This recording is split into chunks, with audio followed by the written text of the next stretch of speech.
Salut à vous, merci de rester fidèle à la chaîne des entrepreneurs animaliers. Aujourd'hui, je suis dans la ville de Chiang Mai, qui est tout au nord de la Thaïlande. Je suis en déplacement depuis quelques semaines et il m'est arrivé quelque chose d'un peu imprévu. Je me suis blessé au pied et moi qui avais prévu de faire plein d'excursions dans la jungle alentour, dans les montagnes, dans les forêts, d'aller voir des cascades, d'aller voir des animaux et d'aller voir des sanctuaires, je suis bloqué, comme vous le voyez, dans ma chambre d'hôtel. Donc je me suis fait une petite escapade en moto-taxi parce que j'arrive quand même à piétiner un tout petit peu et je me suis offert une sortie dans un bar à chat. Je voulais vous emmener dans ce bar à chat et vous en faire toute mon analyse. Je me suis posé plein de questions dans cet endroit qui est super connu en Asie, qui sont des lieux très populaires, qui se sont développés en France. Il y a à peu près une dizaine d'années, il y a eu vraiment une ère des bars à chats dans les grandes villes françaises. Il y a un peu plus de 10-12 ans. Et puis les choses se sont un peu mise à l'arrêt, voire même effondrée un peu avant le Covid, et puis le Covid n'a pas arrangé les choses. Donc vous n'en avez peut-être jamais visité, vous avez peut-être une idée assez vague de ce qu'est un bar à chat. Je voulais vous emmener avec moi et je vais vous faire toute une analyse. Je vais me poser plein de questions. D'abord, pourquoi est-ce que ça plaît tant aux humains, ce concept de bar à chat? Qu'est-ce que c'est? En quoi ça consiste? Et puis on se posera un certain nombre de questions sur le bien-être des animaux au sein des bars à chats. Est-ce que c'est ok pour le chat de vivre dans un endroit comme ça? Et puis on se refait pas toujours la question entrepreneuriale, puisque peut-être qu'à la fin de cette vidéo vous aurez une idée plus claire et que vous aurez peut-être envie de monter un projet qui puisse s'apparenter à ce type d'établissement, de bar à chat ou de bar à autre chose. Et bien si vous avez envie de créer le vôtre, on verra les différents pourquoi et les raisons pour lesquelles vous pourriez être tenté par cette aventure. Alors c'est parti, je vous emmène avec moi. En boitant un peu, je m'excuse, mais vous allez voir, ça va pas trop vous gâcher la visite. C'est parti pour le bar à chat de Chiang Mai en Thaïlande. Alors la première question que je me suis posée, c'est pourquoi est-ce que ça plaît tant aux humains, les bars à chats?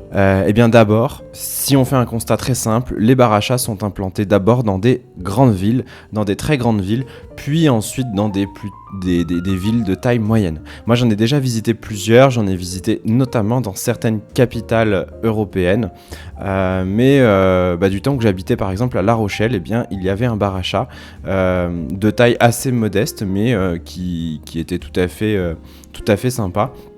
Et donc ça montre bien que ça commence à se démocratiser et à s'implanter dans des plus petites villes. Pourquoi d'après moi est-ce qu'il s'implante d'abord dans les grandes villes? Eh bien on va se rapprocher du concept de Richard Louv qui a théorisé le syndrome du manque de nature. Plus on est dans un environnement minéral, vertical, urbain, plus en tant qu'être humain, on ressent ce manque de nature et on va chercher un certain nombre de choses pour pouvoir s'en rapprocher. Certaines personnes vont chercher à aller dans un parc, d'autres vont sortir pour aller en forêt, à la plage, etc. Mais les personnes qui restent en centre-ville, eh bien, vont chercher des échappatoires et souvent peuvent chercher du réconfort auprès des animaux. Et donc l'animal, faisant partie de la nature, a toute sa place pour répondre en partie à ce syndrome de manque de nature qu'avait théorisé Richard Louv. La deuxième raison, c'est que un bar à chat, pour moi, ce n'est pas un bar, ce n'est pas un endroit dans lequel l'objectif premier est d'aller boire un café, un thé ou d'aller manger une sucrerie, même si ça fait partie du modèle économique, je vous en reparlerai juste après. Mais c'est d'abord un espace de jeu, un espace de détente et un espace de lâcher prise. Là où je suis allé, par exemple, on nous a demandé d'enlever nos chaussures, on se met directement dans une situation un peu comme à la maison, puisqu'on nous prête des chaussettes, dans certains autres endroits on peut vous prêter des chaussons, donc vous êtes déjà dans cet état d'esprit de on est à la maison, et souvent vous n'êtes pas sur des chaises, des tables classiques, vous allez vous poser sur des poufs, sur des sofas, des canapés, donc ça vous reproduit un peu cet esprit de détente, de lâcher prise. Il y a quand même un intérêt particulier au niveau du chat, c'est qu'on vient chercher quelque chose qu'on ne trouve pas chez l'humain. On va chercher chez le chat, mais comme chez beaucoup d'autres animaux, le fait de ne pas être jugé, l'animal ne juge pas. On va chercher de l'inconditionnalité, l'animal vient à nous s'il en a envie, il n'est pas vraiment dans le calcul, dans dans l'expectation. S'il vient, c'est qu'il a envie de venir. S'il ne vient pas, c'est que vous ne l'intéressez pas. Et puis il y a tout un tas d'autres choses qui sont hyper intéressantes, dont on parle dans nos formations, mais je vous en donne quelques éléments, notamment le déverrouillage grâce à l'animal du sentiment d'insécurité. Et ça, c'est quelque chose d'assez fort chez le chat. D'abord par la diversité des poils, les pelages de chat ont cette capacité à créer un sentiment de sécurité, de confort, notamment sur les chats à poils longs. Mais le regard du chat aussi, qui est très expressif, qui peut comporter beaucoup de choses, peut apporter aussi ce déverrouillage du sentiment d'insécurité. Le dos rond, les frottements, le fait que le chat vienne se frotter à vous, etc. C'est tout un tas d'éléments qui vont faire que ça va augmenter le bien-être chez l'humain. Et puis, il faut en parler quand même, le ronron du chat. Le ronron du chat, c'est quand même quelque chose d'assez exceptionnel, qui a des pouvoirs énormes sur l'humain et sur le chat. Je vais pas en parler trop longtemps aujourd'hui dans cette vidéo parce que j'ai d'autres choses à vous dire, mais je serais curieux de savoir si vous avez envie que je vous fasse un sujet là-dessus. J'ai déjà tous les éléments, donc dites-moi si vous voulez que je vous fasse une vidéo sur la ronron thérapie, sur le ronronnement du chat. Vous mettez un petit commentaire en bas et puis profitez-en pour vous abonner à la chaîne et liker cette vidéo au passage. Merci. Alors vous avez compris, la présence du chat et le fait d'aller dans un bar à chat, c'est quelque chose qui plaît aux humains. Moi j'ai remarqué quand j'y suis allé que ça plaisait plutôt à des personnes, à des femmes. Est-ce que c'est un biais social? Est-ce que c'est un problème de lâcher prise du côté des hommes? Parce que moi je suis persuadé que les hommes ils prennent autant de plaisir. D'ailleurs les seuls mecs qu'il y avait dans le bar à chat, à part moi, c'était les +1 d'une femme généralement assez jeune qui avait décidé d'entrer là et qui voulait y aller. Donc c'était elle qui a décidé et lui suivait. Comme un concert de Taylor Swift. Ce que j'ai quand même remarqué, parce que moi j'adore observer les gens, c'est que une fois qu'ils y sont, les hommes prennent un plaisir immense aussi à jouer avec le chat, à participer, à prendre du temps, à faire des câlins, etc. etc. Ils en oublient clairement leur petite amie qui elle aussi est en train de jouer avec les chats. Ils font leur vie. Donc messieurs, n'hésitez pas à pousser la porte de ces endroits-là, de tout ce qui est supposément réservé aux femmes. Si vous n'y êtes pas allé, c'est que vous avez juste encore un peu peur de passer, de perdre votre masculinité, j'en sais rien. Mais allez-y, franchement, ça vaut le coup. Allez, parenthèse passée. Il y a quand même une question importante. Est-ce que c'est ok pour le chat? Parce que là, on est en train de dire c'est sympa, les humains ils prennent du plaisir, etc. Enfin oui, mais jusqu'à il n'y a pas si longtemps que ça, on prenait aussi du plaisir à monter sur des éléphants et à aller faire des balades en forêt sur des éléphants. Donc certes, l'humain y trouvait son compte. Est-ce que l'animal y trouve son compte? Donc je vous propose, sachant que je ne suis pas comportementaliste et je serais vraiment très intéressé, avec toute votre bienveillance bien sûr, mais d'avoir vos commentaires si vous êtes éducateur ou comportementaliste félin, et bien de donner vos propres observations sur les images que vous pouvez voir, de dire si vous voyez des choses que moi je n'ai pas vues, des observations que vous avez, ou si vous avez vous aussi déjà visité des bars à chats, ce que vous en avez pensé. Essayez de rester bienveillant envers les uns envers les autres. Je sais que c'est un sujet sur lequel tout le monde ne sera pas d'accord et c'est ok de ne pas être d'accord. Je vous donne ma propre observation et ma propre critique du lieu que j'ai visité, donc celui de Chiang Mai. Je ferai pas la critique des autres que j'ai déjà visités parce que c'est trop loin dans ma tête, et pour ça je vais me baser sur le concept des 5 libertés du bien-être animal. Première liberté, le chat ne doit pas souffrir de faim et ne doit pas souffrir de soif ou de malnutrition. Là, je vais donner une note de 5 sur 5 parce que y avait de l'eau à profusion, il y avait des fontaines à eau plus qu'il n'en faut, et puis des gamelles de croquettes pour chats. Alors évidemment, je suis pas allé voir de quoi sont composées les croquettes, etc. Est-ce que en termes de qualité nutritive, tout est bon, tout est ok, etc. Et je passe les débats sur la bonne alimentation du chat. Dans tous les cas, les chats ne peuvent pas souffrir de faim dans cet endroit, j'en suis convaincu. Donc j'ai donné la note de 5 sur 5 sur le critère absence de faim et de soif. Le deuxième critère, c'est l'absence de peur et de détresse. Donc c'est la deuxième liberté fondamentale du chat, absence de peur et de détresse. Pour moi, la peur se détecte d'abord dans le comportement. On peut détecter la peur du chat, par exemple, dans le fait que ses pupilles soient très ouvertes, très dilatées, à l'inverse d'une pupille vraiment très fine, très fendue. On peut détecter aussi de la détresse ou de la peur par la position de la queue, par ses moustaches, par la position des oreilles. Personnellement, avec les précautions que je ne suis pas comportementaliste et que je n'ai pas forcément les yeux sur tous les chats, etc. Mais à part d'avoir vu des espèces de chats qui ont naturellement les yeux très ronds, et donc ça peut prêter à confusion, mais je n'ai pas vu de comportement spécifique ou d'éléments qui me poussent à croire que des chats pouvaient avoir peur ou être en situation de détresse. D'ailleurs, j'ai remarqué que le personnel était très attentif à ça, le personnel qui est dans une salle à part, puisque quand il prépare des cafés, des sucreries, il le prépare dans une autre pièce pour éviter les problèmes sanitaires. Mais ils viennent très souvent dans la pièce pour vérifier que tout va bien.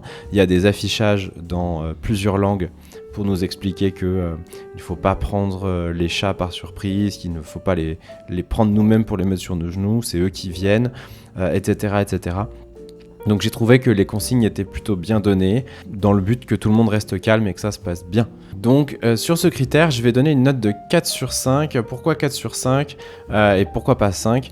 Parce que je peux pas non plus garantir qu'il n'y a pas des chats en situation de peur ou de détresse, parce que j'ai pas tout vu et parce que pour avoir 5 sur 5, je pense qu'il faudrait faire quelque chose d'assez exceptionnel. Le troisième critère des 5 libertés du bien-être animal, eh bien, c'est l'absence de stress physique ou de stress thermique. Alors sur le stress physique, il est caractérisé notamment, pour moi, dans ce bar à chats, par une surpopulation dans un espace restreint. Donc si vous avez beaucoup de chats dans un espace très restreint, sachant que le chat est quand même normalement territorial, ça peut lui causer un certain stress. J'ai remarqué aussi qu'on avait une lumière artificielle qui dépassait largement les heures d'ensoleillement naturelles, on va dire.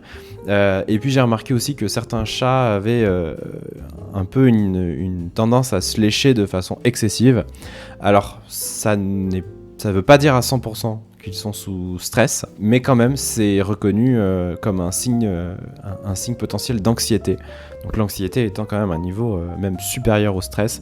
Donc pour ces raisons-là, moi j'ai l'impression que il y a des phénomènes de stress qui sont causés par le lieu, qui sont causés par le fait qu'il y ait beaucoup de personnes qui rentrent et qui sortent, qu'il y ait beaucoup de sollicitations et qu'il y ait beaucoup de chats au même endroit. Alors ça a été un peu compensé par l'organisation, par l'équipe qui gère le lieu, notamment en créant des zones de confort, des zones de petites couchettes, de petits couchages qui soient parfois hors de portée des humains. Comme ça, les chats sont tranquilles. Des endroits qui sont cachés aussi, même une petite salle qui est complètement isolée. Qui est isolée mais qui est vitrée, donc c'est dommage. Voilà, donc il y a quand même quelques cachettes pour les chats, à mon avis insuffisamment. Mais bon, on sent qu'il y a quand même une volonté de faire quelque chose. Et puis enfin, sur le stress thermique, bon, j'ai vu un chat qui était un chat sans poil et qui avait un petit pull. Bon, c'est la race qui veut ça, mais c'est vrai que dans un lieu, on est en Thaïlande, c'est climatisé. Est-ce que c'est idéal pour les chats ? Je ne suis pas sûr.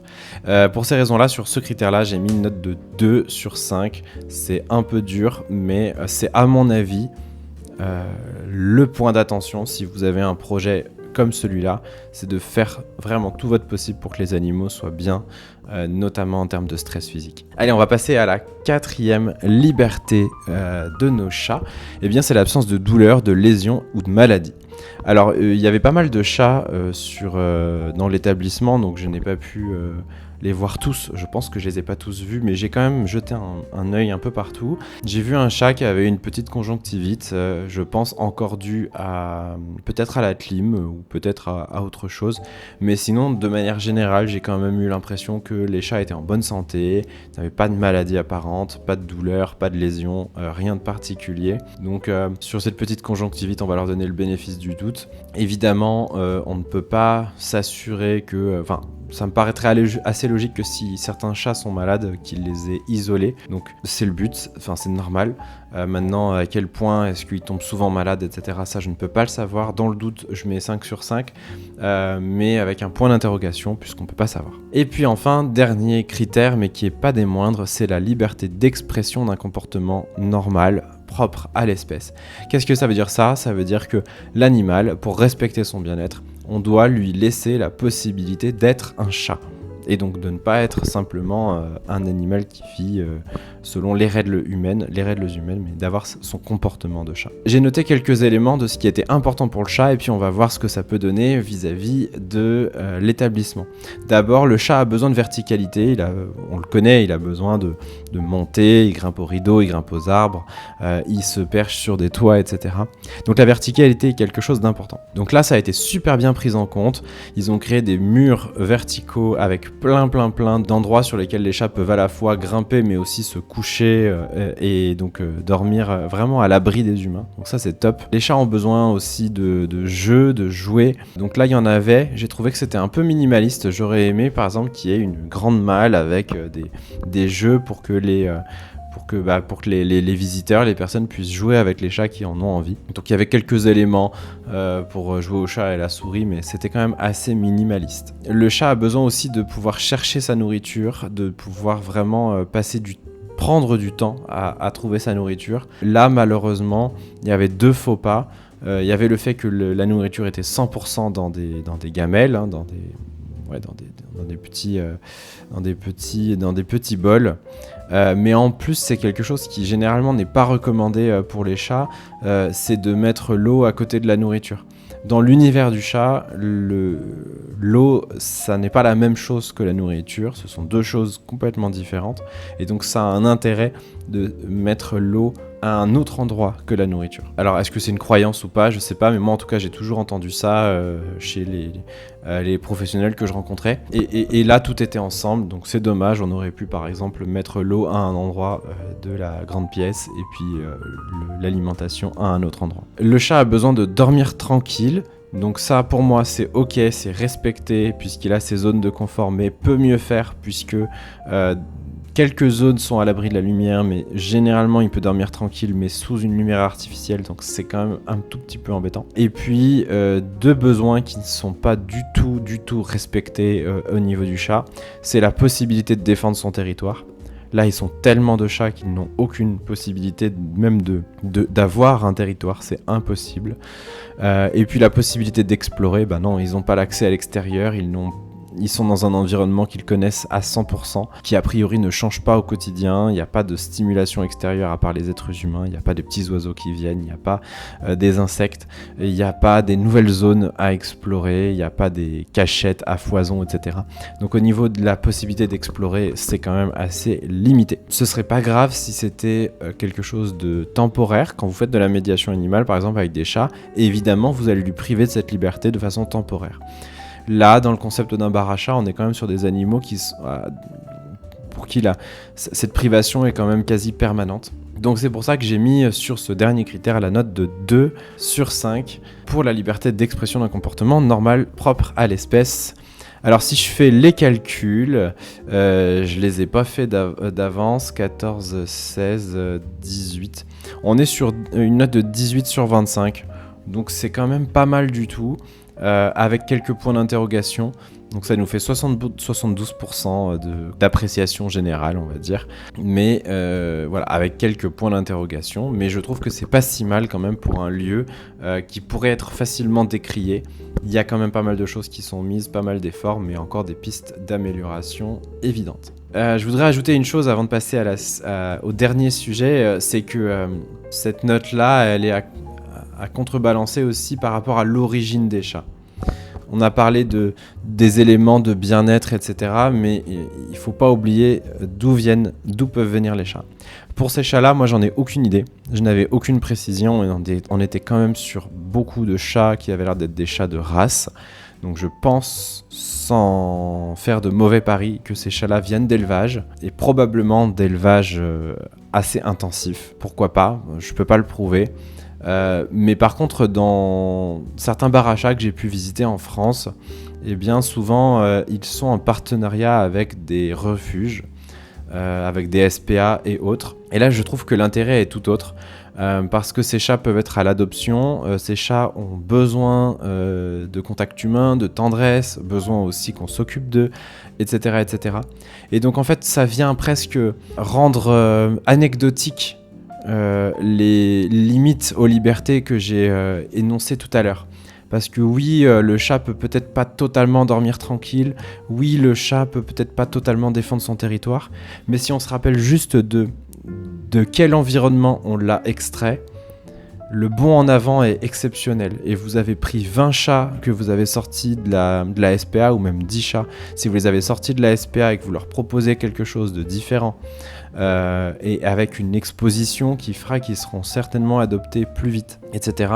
L'impact est énorme et on peut quand même accepter que ce soit pas top au niveau de toutes les libertés de l'animal, mais parce qu'il y a une vraie évolution positive par rapport à la situation précédente.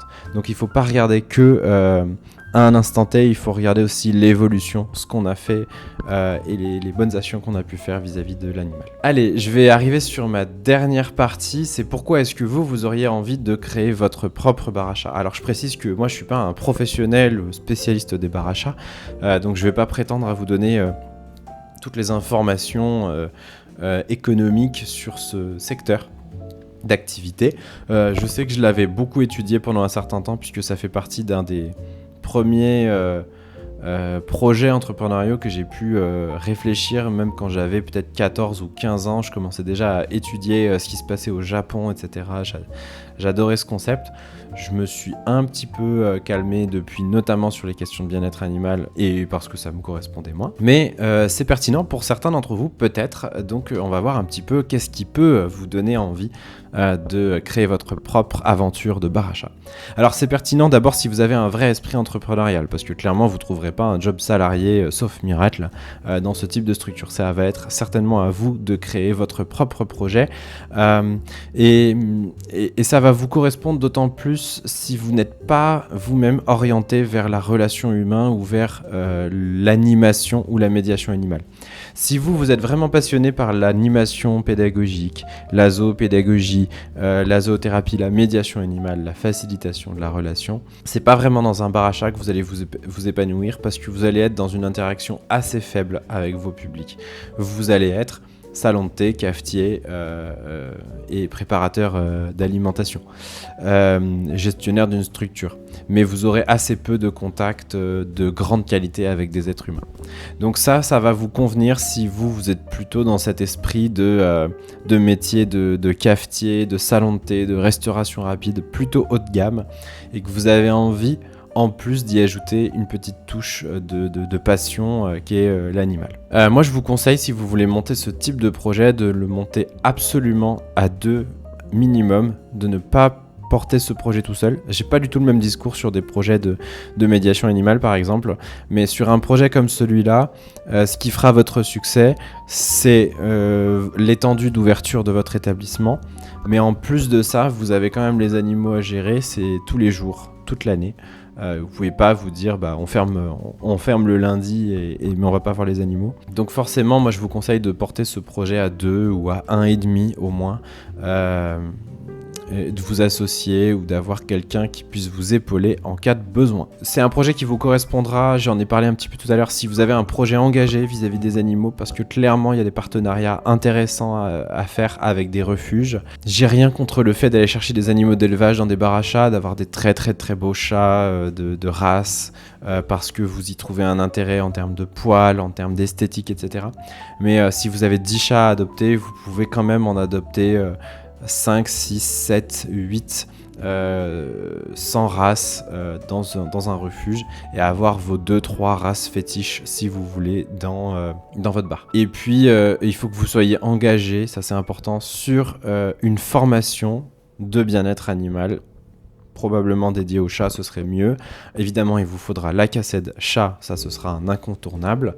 Mais n'oubliez jamais que même si vous voulez faire bien les choses, même si vous êtes sûr de faire bien les choses, c'est toujours améliorable. Il y aura toujours des critiques à apporter sur le bien-être.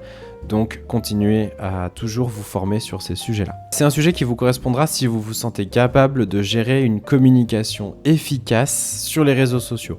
On est vraiment sur un type de modèle économique qui est sur de la grande consommation, sur du tout public. Et donc pour que ça fonctionne, il faut que vous acceptiez d'être présent sur les réseaux sociaux, de publier beaucoup de photos, de vidéos, d'éléments qui vont inspirer et donner envie de venir chez vous. Et puis enfin, pour terminer, au niveau du modèle économique, eh bien, il y a plusieurs façons de faire en sorte que votre projet soit pérenne. Vous pouvez gérer votre bar à chat exactement comme un salon de thé, c'est-à-dire les gens viennent pour consommer des boissons ou de l'alimentation. Mais dans ce cas-là, vous allez juste faire des prestations un tout petit peu plus chères, un peu plus cher parce que vous avez ce surcoût qui est la gestion de votre chatterie. Mais vous pouvez aussi avoir d'autres modèles économiques. Par exemple, là où je suis à Chiang Mai, il y a un tarif d'entrée qui comprend une boisson et vous pouvez rester 1 heure. Et si vous restez plus d'1 heure, eh bien vous payez un surplus. Et si vous voulez d'autres boissons, vous payez un surplus. Il y a un troisième modèle économique que j'aime bien, que je n'ai pas encore vu dans un système de bar à chat, mais que j'ai vu par exemple dans certains bars sociaux.